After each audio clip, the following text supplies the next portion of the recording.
Hi everyone, this is Jan broadcasting live from cold Switzerland. So today I want to talk about Bitcoin.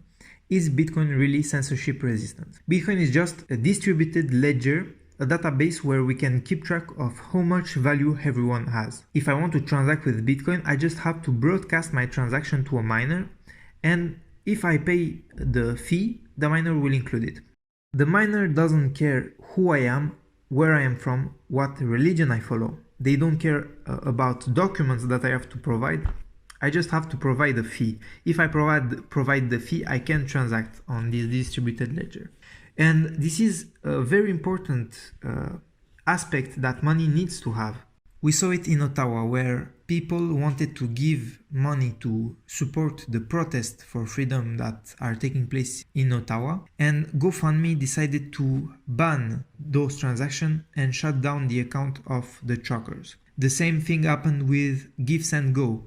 The government basically shut down Give Send Go and made it illegal to give money to the truckers through Give Send Go. The same thing happened with Mike Lindell, the CEO of the company MyPillow. His bank didn't want to be associated with him, so they shut him down. Same thing happened with Kyle Rittenhouse. He had a GoFundMe to get donations from people that want to support him in his legal battle.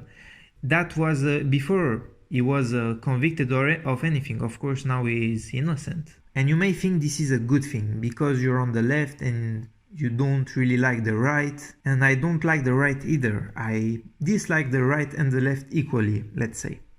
As a matter of fact, censorship has happened in the past and will happen in the future. An example that I think we can agree on is the WikiLeaks website that was censored financially. You couldn't give donation to the website if you wanted. And that despite the fact that they were not found guilty yet. Can Bitcoin prevent this? This is the question now. So with the Ottawa protesters, the truckers, they made a Bitcoin address and now you can send value to them. The same you can do with any of the other examples. You could send Bitcoin to BLM and no bank account could block it. So I think this is a good thing and proves that it is way more censorship resistant than the old legacy system. But censorship resistancy is more than that. Without privacy, you don't have censorship resistancy. Here is a short clip of Andreas Antonopoulos, a Bitcoin advocate that talks about privacy. Privacy is a human right.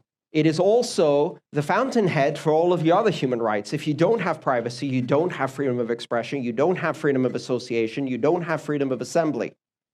I saw a really stunning picture, which was this week in Hong Kong.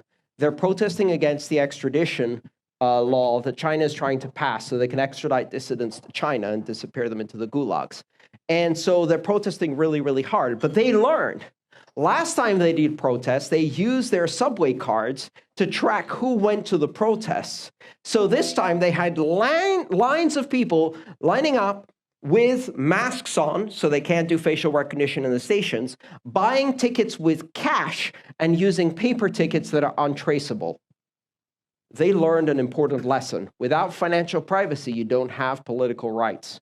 This is Andreas Antonopoulos, a very smart guy. I've put a link in the description so you guys can go follow him.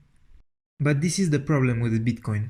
Bitcoin uses a public blockchain where every transaction is recorded on the blockchain. The sending address, the receiving address, and the amount of the transactions. In the OG times of crypto, this wasn't a problem because Bitcoin is pseudo-anonymous. It's only the addresses that are recorded on the blockchain. Until you tie the identity of someone with the address, the person is anonymous. Unfortunately, this has changed. Now, most people, when they buy crypto, they use an exchange. And to use that exchange, you need to provide a lot of documents. Your passport, maybe your electricity bill, your address, your bank statement. And this information is shared with companies like Chain Analysis or CipherTrace that track and trace transactions on the blockchain and sell their services to governments and exchanges. The goal is, of course, to prevent people from easily cashing out of crimes that were committed using crypto. And this is devastating because yes, you can send Bitcoin everywhere in the world, but the government will know it. And not only the government, basically anyone in the world will know it because it's a common database. Everyone can see the transactions. And I've heard that the Chinese government is tracking transactions to see who buys cigarette and alcohol, so they can make a profile of people that are Muslim and have a better idea of who needs to be sent in a re-education center. I'm talking about the Uyghurs. So to free the world, we need a censorship-resistant method of payment. But also, that method of payment needs to be private. Without privacy, we don't really have censorship resistancy. This is why I like Monero. So this is my final point. I would like everyone that has never interacted with crypto, please go on getmonero.org, download the Monero GUI and make yourself a wallet. And put the address of your wallet in the comment section. We will give you some donation. I would encourage everybody that has already interacted with Monero to give to others a really small donation below 10 cents so people can start discovering the magic of private money. I will participate myself and give some small donation. Thank you.